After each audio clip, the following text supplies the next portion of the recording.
दैसर एकसर गावातील महापालिकेचा जवळपास 7 एकराचा भूखंड अद्याप खितपत पडलाय। विकासामध्ये अल्पेश अजमेरा यांच्याकडून जवळपास 350 कोटी रुपये देऊन विकत घेतलेला हा महापालिकेचा भूखंड यावर अद्यापही महापालिकेकडून प्रस्तावित हॉस्पिटल किंवा खेळाच्या मैदानासंदर्भात कोणतीही पावलं उचलली जात नाहीये।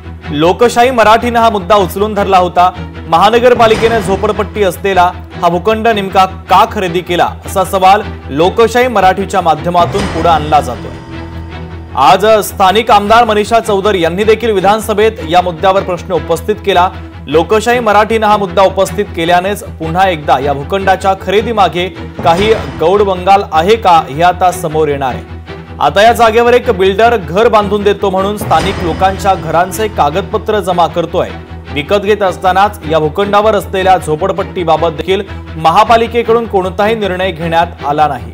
दैसर एकसर गावातील विकासक अजमेरा यांनी 2011 मध्ये 2.97 कोटी रुपयांना ही जमीन खरेदी केली होती।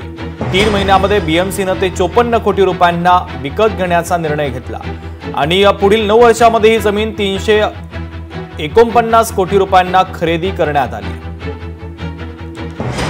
माझ्या मतदारसंघामध्ये हॉस्पिटलला असलेला भूखंड नवागाव येथील जो 2,500 किमतीमध्ये घेतलेला त्याचे ह्या आघाडीच्या सरकारने कोविडच्या काळामध्ये अध्यक्ष महोदय 2,500 करोडचा भूखंड हा 346 करोड रुपयाला अजमेरा बिल्डर कडून 3,000 झोपड्या असलेला भूखंड घेतला।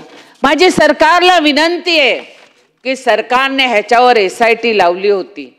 ह्या SITचा काय झालं ते सरकारने सभागृहामध्ये सांगावं। भ्रष्टाचाराच्या गोष्टी करत असताना ह्या भूखंडावर अध्यक्ष महोदय एक मुंबईचा सुगी नावाचा कोणतरी बिल्डर आहे, जे मुंबई महानगरपालिकेची प्रॉपर्टी आहे, ज्या मुंबई महानगरपालिकेने 346 करोड रुपीजला विकत घेतलेला आहे। हा सुगी बिल्डर तिकडे आता लोकांकडे पेपर मागतो आणि म्हणतो मी हा विकसित करणार। ह्याला कोणाचे आशीर्वाद आहेत? लोकशाही मराठी ऐका, पहा, जागरूक रहा।